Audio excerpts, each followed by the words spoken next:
anong klaseng bulaklak yan. Ang alam ko, daisy to eh. Ayan, may ano siya. May butterfly. Ganda, no? Daisy. Tapos tignan nyo guys, yung papaya nila. Galing. Binabalot talaga nila guys. Ayan. Nakabalot. Binabalot nila yung papaya nila. Guys, sa gilid ng daan may mga kangkong silang tanim, di ba? Pag gustong magsigang, kuha ka na lang. Tapos ano to? Tapos tignan nyo guys, may rambutan sila. Daming bunga ng rambutan. Di ba? Saging. Saging. Ito na naman yung street namin. Naglalakad na naman kami ni Atasha, Camille. Ganito lang yung buhay namin. Diba sobrang tahimik?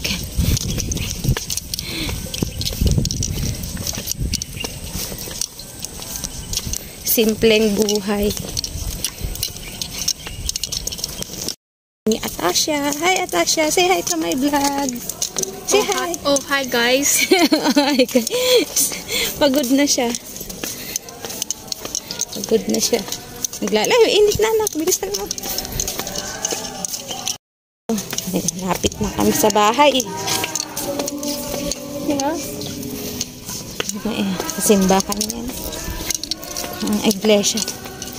Si church sila. Parang kayo din. Diba?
Dahon lang siya. Ito. Ay. Dahon ng sili. Ito na lang. Ay! Langgam. May mga langgam. Ng sili. Nahalo natin sa ating tinola na niluluto ni Papa. Hala, daming langgam. Daming langgam.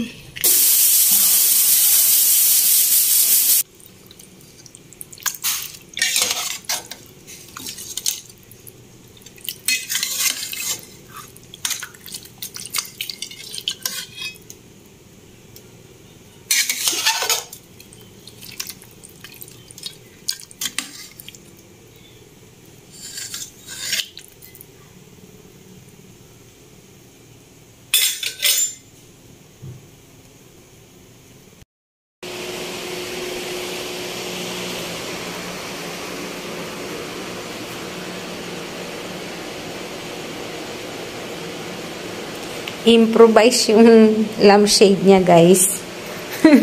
Yung cellphone niya to eh. Cellphone niya yan. Improvise lampshade.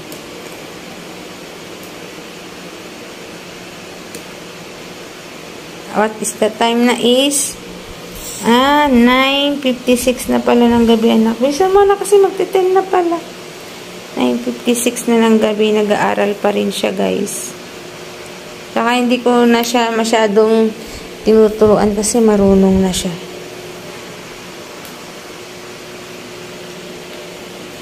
Improvise yung lampshade ng anak ko. Ano? Improvise. Ang importante, nakakapag-aral. Di ba, anak? Yes, anak? Sarap tignan yung mga batang sipag mag-aral. Alam nyo ba, guys, table pa namin to sa Maynila. Inuwi namin. Pati yung supate. Sopa namin sa Maynila pa yan. Kasi wala pa kaming pambiling bagong sopa, kaya tiyan muna. Pero kapag may sopa na kami, ilalagay namin yan sa taas. Sa mini sala namin sa taas. Natin yung bata, nag-aaral siya. Pero dapat quiet tayo kapag nag-aaral siya.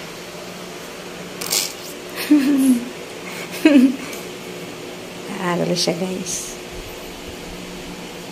Ay, grade 5 students. Okay. Dito lang siya. Sa sala nag-aaral. Ayan yung pa-istorbo, guys. Ito yung lampshade niya, yung cellphone niya. Diba? Aral lang siya, guys. Yung bag niya. Siyang nagsisinok ng bag niya. Yung bag niya, guys. Siya lang nag-aayos ng bag niya. Siyan. Mga pencils niya. Susulat niya. Ito, hindi ko to pinapakialaman. Kasi parang mini diary niya to, guys. Anong oras na ba? 9.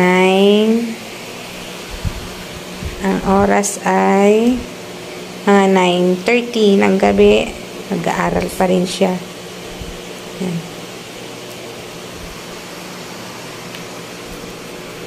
Dito siya nag-aaral. Mas maliwanag kasi yung mga ilaw dito sa sala kaysa dun sa kwarto namin. Kanina nanonood kami ng TV pero pag nag-aaral siya, hindi na kami nanonood.